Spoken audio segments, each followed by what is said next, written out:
Today on Max Kelly's Vegan Cooking Show, we're going to be making Chana Masala. I'm going to be using an electric pressure cooker, but I'll also include some details down in the description for how to make it using a stovetop pressure cooker or just a regular pot. I recently got to visit my Aunt Nina and Uncle Eddie, and I made this specifically at Eddie's request. He's not such a big fan of the food at Atria Larson Place, but he gave this a great review that I'll include later on in the video. For now, let's get started with the recipe.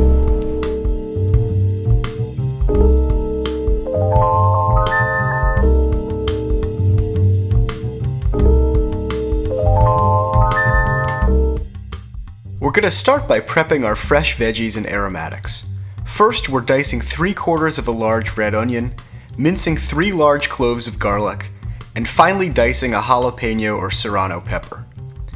Next, we're taking an inch or two of ginger and slicing it into matchsticks. Save a few of those to use as a garnish later on, then cut across the rest of your matchsticks to get a good mince. Now we're cutting a large lemon in half and cutting one of the halves into wedges. And finally, we're dicing up the last quarter of that red onion and setting that aside separately. We also have a small bunch of cilantro. Wait and give that a rough chop just before serving so it doesn't get bruised. Now set your electric pressure cooker to sauté mode, or if you're using a stovetop model or a pot, heat it over a medium flame. Add 2 or 3 tablespoons of oil, and as soon as it starts to shimmer, add a teaspoon of cumin seeds and toast them for 30 seconds or so, being careful not to burn them. Next, add your garlic, green chili, and ginger, followed by some whole spices. Here I'm using a black cardamom pod, 2 green cardamom pods, a 3-inch stick of cinnamon, a bay leaf, 6 cloves, and a little pinch of black peppercorns. You can use an extra green cardamom pod and about a teaspoon of smoked paprika to approximate the flavor of black cardamom, but it has a unique taste and is readily available online, so I suggest ordering some. Sauté everything until the garlic starts to turn a light golden brown, then add your onions. Sprinkle in a pinch or 2 of kosher salt to help the onions release their water, and cook until softened and translucent, about 5 to 10 minutes. Add a little extra oil to the pan, then add 2 teaspoons of garam masala, a teaspoon of ground coriander, and 1.5 teaspoons of turmeric. Give that a quick stir to keep the spices from burning, then add a teaspoon or 2 of ground Kashmiri chili or any red chili powder. Add a tiny drizzle of oil, and finally put 2 pinches of asafoetida directly into the oil. Give everything a quick stir until fragrant, then add a 14-ounce can of diced tomatoes or about 3 large chopped tomatoes. Sauté the mixture until most of the liquid has evaporated and you're left with a thick, dark red paste that's just starting to stick to the bottom of the pan.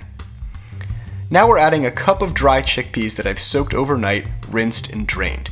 You can skip the pressure cooking step and just simmer this mixture with about 2 cans of chickpeas, but soaked ones taste much better. We're also adding 3 cups of water, then covering and using the manual setting to cook on high pressure for 30 minutes. After 30 minutes is up, release the pressure using the quick release valve. This should take about 2 or 3 minutes. Give one of your chickpeas a taste. It should be smooth and creamy with just a slight amount of resistance when you first bite it. If it's still a little hard or gritty, recover and cook on high pressure for another 5 minutes, repeating until you get the right texture. Now return the pot to the sauté setting and squeeze in the juice of that half lemon from earlier. I also like to add about a teaspoon of dark soy sauce to help deepen the color, but this is totally optional. Now use the back of the spoon to crush about 1/4 of the chickpeas. The starch from the crushed chickpeas will help thicken the sauce. Give your mixture a taste and season with salt, brown sugar, and an optional teaspoon or 2 of concentrated vegetable stock until you reach a balance that you like. Simmer the mixture until it reduces to your desired consistency. This can be quite thin to almost dry depending on your preference.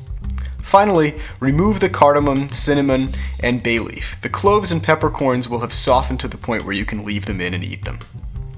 Serve the chana masala over steamed basmati rice and garnish with fresh cilantro, some ginger slices, and a bit of diced onion, and finally finish with a squeeze of lemon juice. Enjoy! Wow, that is good.